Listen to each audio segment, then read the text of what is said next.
Perspectiva cavaleira. Perspectiva é técnica de retratar objetos e relações espaciais numa superfície plana, de modo a parecerem reais. De forma simplista, é a representação gráfica de um sólido, no plano, aproximando-o o mais possível da visão desse sólido no espaço real. Existem vários tipos de perspectiva com regras específicas, tais como cônica, isométrica, axonométrica, etc. Contudo, vamos apenas estudar a perspectiva cavaleira, que é mais utilizada em matemática para desenhar sólidos. Regras básicas essenciais da perspectiva cavaleira. Segmentos de reta paralelos no espaço são representados por segmentos de reta paralelos, e segmentos de reta concorrentes são representados por segmentos concorrentes. As linhas a cheio representam as que são visíveis no espaço e as linhas a tracejado representam as que não são visíveis. Num plano frontal, o desenho deve estar representado como na realidade, à escala, quando necessário. Nas faces de perfil, os segmentos perpendiculares aos planos frontais sofrem uma redução, coeficiente de redução, e são representados como oblíquos, ou seja, o que é visto em profundidade é representado formando geralmente um ângulo de 30, 45 ou 60 graus, o chamado ângulo de fuga, com a vertical e com a horizontal, e os comprimentos sofrem uma redução que depende do ângulo de fuga utilizado. As faces laterais e as bases são representadas por paralelogramos. O ponto médio de um segmento de reta é representado pelo ponto médio do segmento de reta desenhado, e pontos colineares são representados por pontos colineares. Portanto, pontos colineares são pontos que se encontram sob a mesma reta. Relação entre o ângulo de fuga e o coeficiente de redução. As inclinações e as respectivas reduções, utilizadas com maior frequência, são: para um ângulo de fuga de 30 graus, o coeficiente de redução será 2/3. Se utilizarmos um ângulo de fuga de 45 graus, o coeficiente de redução será de 1/2, ou 50%. Se o ângulo de fuga for de 60 graus, portanto, o respectivo coeficiente de redução será 1/3. Tem aqui a mesma figura representada em perspectiva cavaleira e tendo em conta cada um dos três casos. No primeiro caso, o ângulo de fuga utilizado foi de 30 graus, então o coeficiente de redução utilizado foi 2/3, ou seja, o comprimento da aresta lateral no desenho será igual a 2/3 do comprimento da mesma na realidade. Vamos supor que o comprimento da aresta lateral na realidade, portanto este comprimento, é 6 cm. Então, no plano, o seu comprimento passará a ser 4. Porquê? Porque 6 vezes 2/3 dá 4. No segundo caso, a figura foi representada utilizando um ângulo de fuga de 45. Logo, o comprimento da face lateral teve uma redução de 50%. Se medisse 6 cm na realidade, passaria a medir 3 cm quando representada no plano. No terceiro caso, o ângulo de fuga utilizado foi 60%, 60 graus. Portanto, o coeficiente de redução será 1/3. Mais uma vez, se o comprimento da face lateral fosse de 6 cm, no desenho passaria a ser de 2 cm. Porquê? Porque 6 vezes 1/3 é igual a 2. Reparem que em todas as figuras as dimensões das faces frontais mantêm-se, uma vez que no plano frontal o desenho deve estar representado como na realidade. Vamos então fazer aqui alguns exercícios. Primeiro, desenhe um prisma quadrangular regular com 4 cm de aresta da base e 5 cm de altura, usando a perspectiva cavaleira. Eu este exercício resolvi-o segundo um ângulo de fuga de 45 graus, portanto o respectivo coeficiente de redução será 1/2. Portanto, em primeiro lugar, representamos a base do sólido como, portanto, reparem, portanto, é um quadrangular regular, portanto significa que a base é um quadrado. 4 cm de aresta, portanto comecei por marcar esta aresta aqui, 4 cm, depois marquei o ângulo de fuga, 45 graus, estão a ver? Ali 45 graus, ok. Em seguida, é por isso que eu não faço aqui convosco, senão perde-se muito tempo. trabalhar com instrumentos virtuais é muito mais complicado. Ok, marquei esta aresta aqui, reparem que esta aresta aqui passou a ser 2 cm, a ter 2 cm, porquê? Porque como o ângulo de fuga foi de 45 graus, este ângulo aqui que eu estou a assinalar, então o coeficiente de redução será 1/2, portanto 4 vezes 1/2 é 2.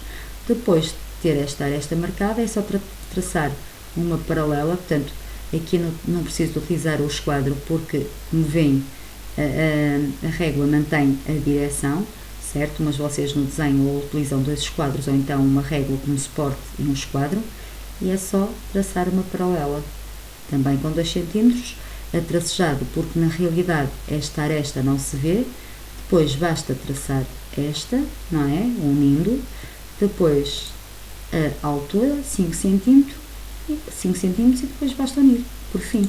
Portanto, temos aqui o prisma quadrangular representado em perspectiva cavaleira.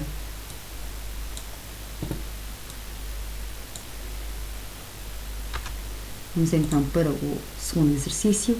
Desenha uma pirâmide quadrangular regular com 6 cm de aresta de base e 5 cm de altura, usando a perspectiva cavaleira. Portanto, vou pôr aqui um videozinho para mostrar a construção. Peço desculpa pelo barulho. Tirar o som. Oh meu Deus, está difícil. Ok. Portanto, aqui o ângulo de fuga também foi de 45 graus, portanto, o coeficiente de redução 1/2.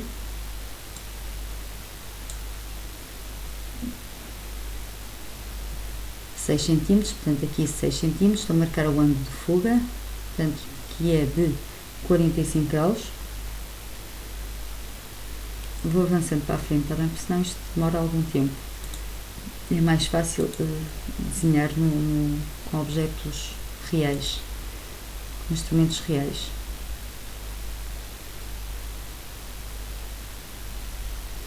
Reparem que aqui também é quadrangular, é isto que eu estava à procura, portanto a base também é um quadrado, portanto lado 6, 6 vezes 1/2 dá 3, portanto esta aresta aqui tem comprimento 3. Depois só marcar também a altura, mas reparem como isto é uma pirâmide, eu vou marcar, representar, desenhar as diagonais para saber qual é o centro da pirâmide, e em seguida marco a altura, está bem?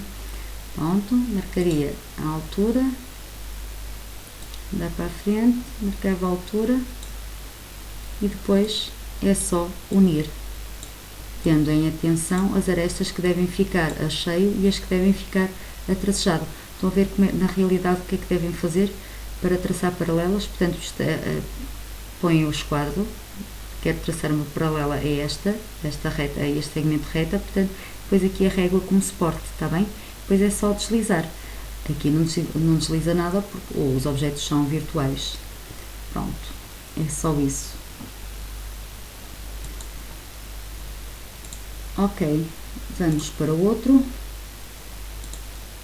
Vamos ver então o videozinho. Agora o ângulo de fuga é diferente. Vou só tirar o som.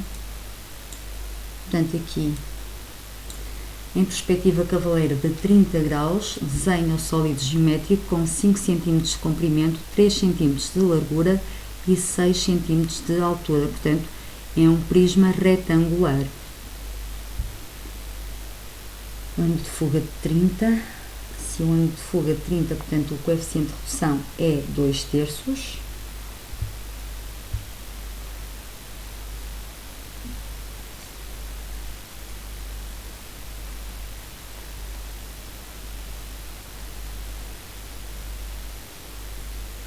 Portanto, 3 cm vezes 2/3 dá 2. Portanto, aqui a aresta lateral vai ter de comprimento 2 cm. Eu vou avançar, está bem? Porque senão não saímos daqui.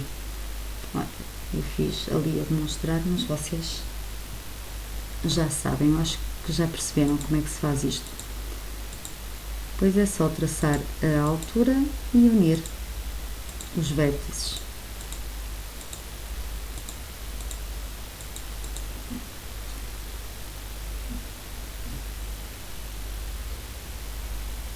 Ok.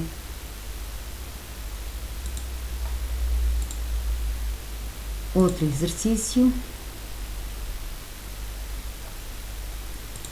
Já está ali. Já o transportei para ali.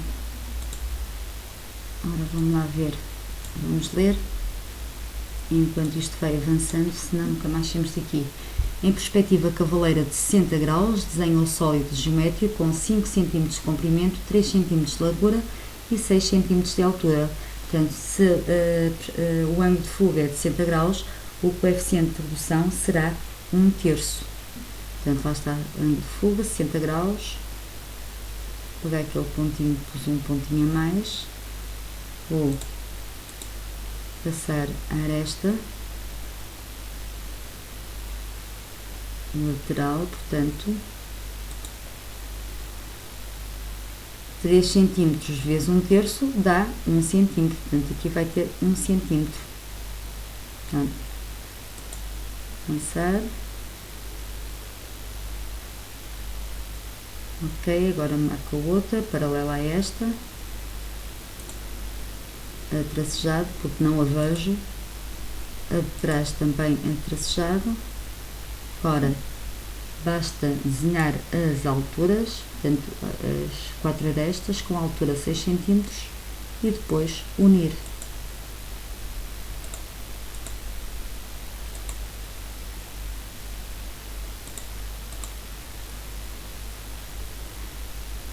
Ok, e tem aqui então o prisma retangular representado em perspectiva cavaleira. Aqui coloquei, portanto, o mesmo exercício, mas representado tendo em conta cada um dos 3 casos, para vocês verem as diferenças que existem. Portanto, quando utilizam um ângulo de fuga de 30, o coeficiente de redução é 2/3, para 45 1/3, para 60 para 45 1/2, desculpem, e para 60 1/3. Estão a ver? As diferenças são visíveis. Para finalizar, resta fazer uma pequena observação. No caso dos não poliedros, portanto cilindros, cones, etc., a base, que é uma circunferência, não estando no plano frontal, se a circunferência não se encontrar no plano frontal, desenha-se como uma linha oval ou elíptica. Normalmente não é desenhada com rigor. Estão a ver? Neste caso, como a circunferência está no plano frontal, fica tal e qual. Portanto, fica a circunferência tal e qual como ela é, não é? Digamos assim. Neste caso, como a base do cilindro não está no plano frontal, eu desenho-a com uma linha oval ou elíptica. Ok.